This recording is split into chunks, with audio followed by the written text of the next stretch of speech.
Welcome back to the channel, you big bass lovers. It's Gnat coming at you. Just sitting here, a mailman just dropped off another order from Cooper State. It's some BFS cranks and just some like terminal tackle. And I've been messing around. I just put some more line on one of my conquests. That's one of my swim bait reels. I'm sorry. Let me see all my mess on the floor. I've been trying to reorganize everything, messing. Look at this little bit thing here, guys. That right there is a 1/48 ounce head and one of these little aging little things. And the SS Air casts it pretty good. Cast it about 40 feet or so, something like that. I want to try it on the silver feather just to see how it does. But yeah, that little guy right there it casts really good. I've caught a bunch of itty bitty fish on it so far. It's actually pretty good. This is like an elastic bait. I need to find a different jig. I might want to try one of those Gamakatsu, the Gamakatsu head on it. Right now I was using just one of the Ryugi heads on it. But I'll try a different head on it pretty soon. But real quick, let's go ahead and get into this. Oh, this is another little thing here. That little worm I showed you in one of my other videos. This is a 1/16 ounce. This is one of the decoy tube heads. It actually fixed this bait really good. And it catches a lot of fish as well. But okay, that's some little AliExpress stuff. All right, so let's get into this. All right.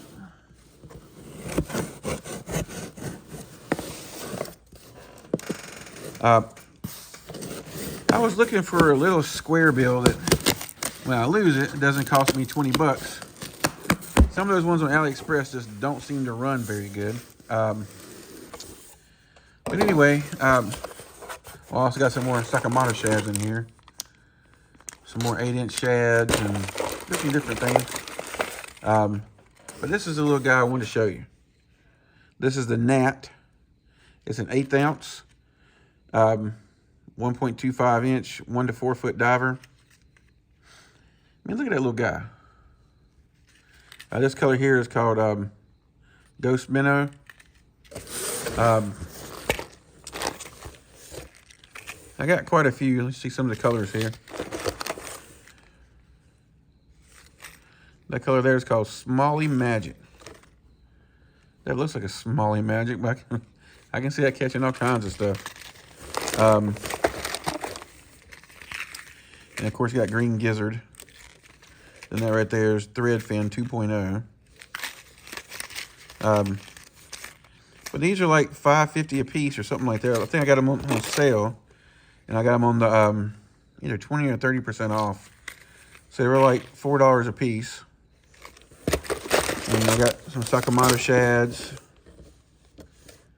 And I thought this was okay, never mind. The other box was decoy. I forgot.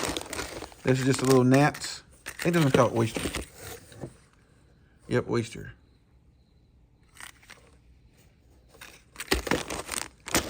All right, I'll link this down below. You guys have already seen like the big Sakamoto shads. There's some of the 4-inch, 8-inch. There's 7-inch. This is more 8-inch.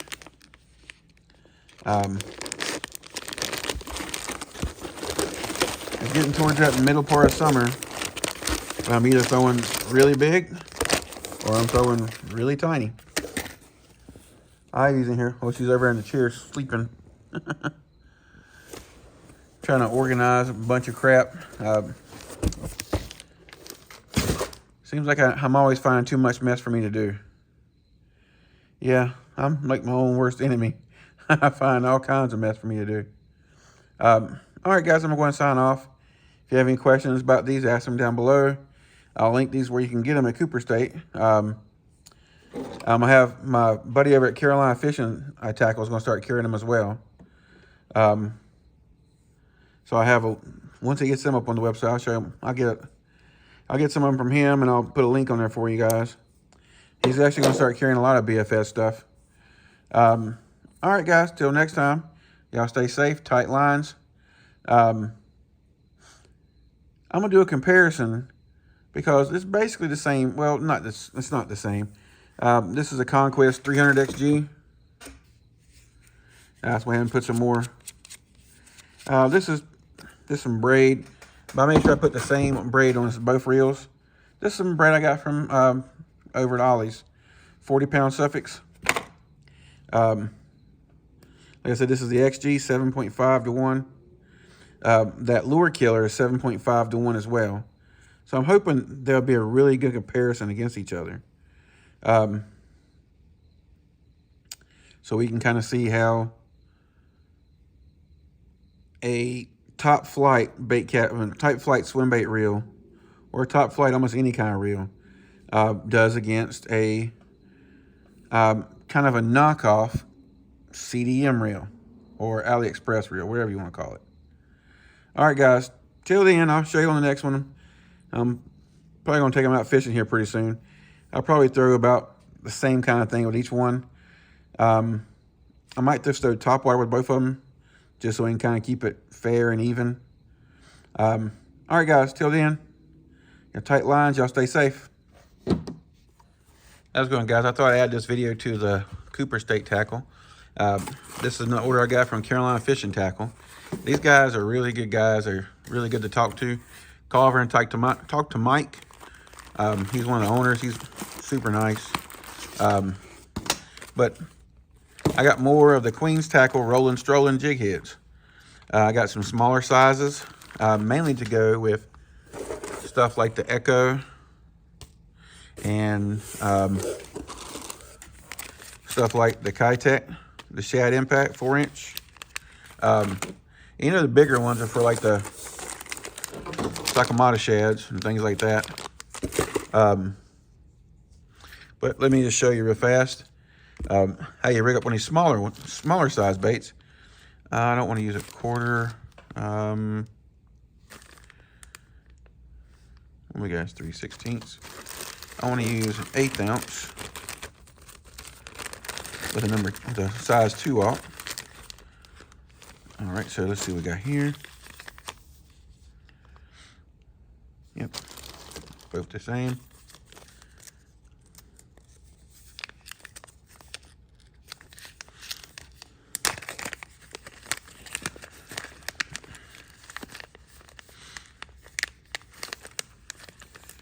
Get one of these things out. Dang.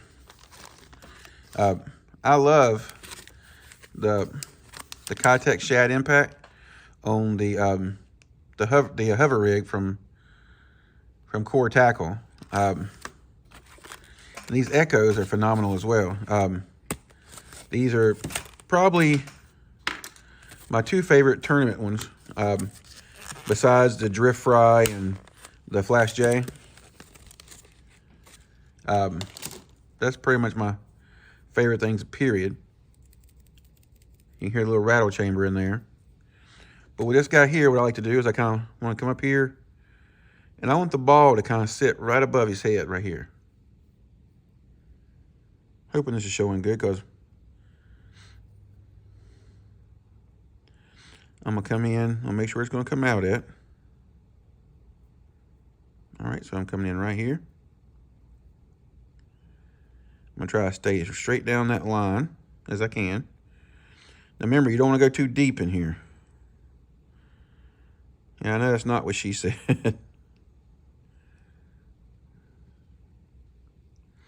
You're going to come out. I think it was right here where I'm supposed to come out. No, a little bit further. And it's actually, you can come out like that right there and leave that point out. And just come right back in. And that'll actually help hold it up better. Now I think about it. All right, then we're gonna come out right there on the middle. All right, then that jig head you're gonna pull it straight down on top of there. It's gonna sit just like that, right in the middle. I know it looks really odd. To have the jig head up here on top. It looks really odd. But what that jig head on top does is it makes everything roll like this. And you can get some really, really, really crazy pronounced rolls where you almost make it turn over to the side, then turn back over. Um, this is quickly becoming one of my favorite hover strolling jig heads, or strolling jig heads in general. That's why I got different weights and stuff for like mid strolling and deep strolling.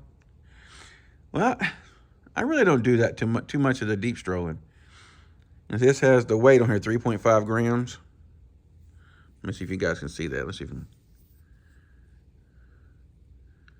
I need to get some better glasses. These glasses ain't working for me no more. I guess my vision's messed up more. I can see it really good out here. I can see it perfect out here, but when I get it up here where I'm like to the camera or whatever, I can't see shit. But if you haven't tried these Echoes, yeah, they're a little bit on the pricier side. They have really durable plastic. They last really good, and they catch the shit out of fish. Let's just be honest, they catch the shit out of them. But you can also get the Shad Impact and do pretty much the same thing with it.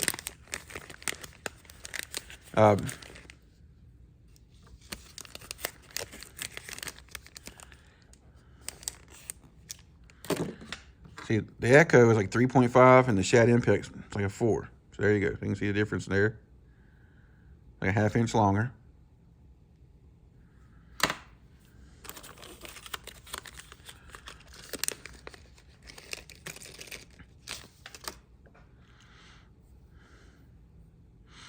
You're going to match it up. I like to come a little bit behind the nose on these. Then I'm going to come in. I'm going to come down the belly. Not the belly, but the back. I'm going to come out of the back a teeny bit. Then go right back in.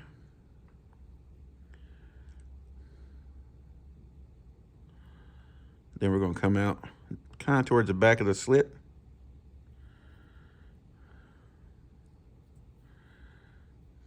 Oops, damn it. There we go. I came out a little went too deep on that one. I know you guys, you never say that. But these are kind of meant, these little Shad Impacts. They're meant to be fished kind of like a fluke. And I fish them that way, actually. So there's that. All right, so we'll come out right there. All right, so now we got it right. Yeah, there we go, it's a lot better. Sink it down here good. I still went a teeny bit too deep, but that'll be okay. But that's kind of what's gonna look like right there. Whoop, come on now. And these are some of my kind of money-winning baits. Let me sit here for a minute. I got some stuff sitting right beside me. This is another money-winning bait. Now the drift fly, I like these heads, but they're okay. But I prefer the owner or the Gamakatsu Horizon head. The owner hover range roller or the Horizon head with this. Yeah, that's my two favorites. There's a couple other ones out there that's okay, but those are my two favorites heads with this bait here. And the Flash J, I kind of like the range roller. The range roller, depends on what size Flash J. I also like the Ryogi. I even like the little decoy tube hook, ultimate tube hook. That's another one of my little favorite hooks for it, or jig heads for it, which would be this tube head right here. But I got it on this little worm right now, but it works really good for the Flash J's and things of that nature. The bigger Flash J's or the bigger foil baits, I like to call them foil baits because they're just a little bit different. But also with the Flash J, I like using the hover jig head in, or the core tackle. I'll go ahead and link this stuff down below. If you guys have any questions, feel free to leave a message, leave a comment, you know what I'm saying. Anyway, I'm gonna go ahead and get off here. Just want to show you this stuff real quick. But yeah, this guy here, this Queen's Tackle Rolling Strolling jig head is becoming one of my favorite jig heads. And it does kind of what no other jig head does. They've kind of just figured this thing out. I know I showed you this on another video, but now I've had a chance to play with it and go out and catch some fish on it. This is kind of almost, I would say, kind of a game changer. My son, who doesn't really, he's not like that good with hover strolling. He's not good with the jig head, the rod tip jiggle, but he does it really good with this. All right, guys, till next time, y'all stay safe, tight lines. Let me know what you're catching.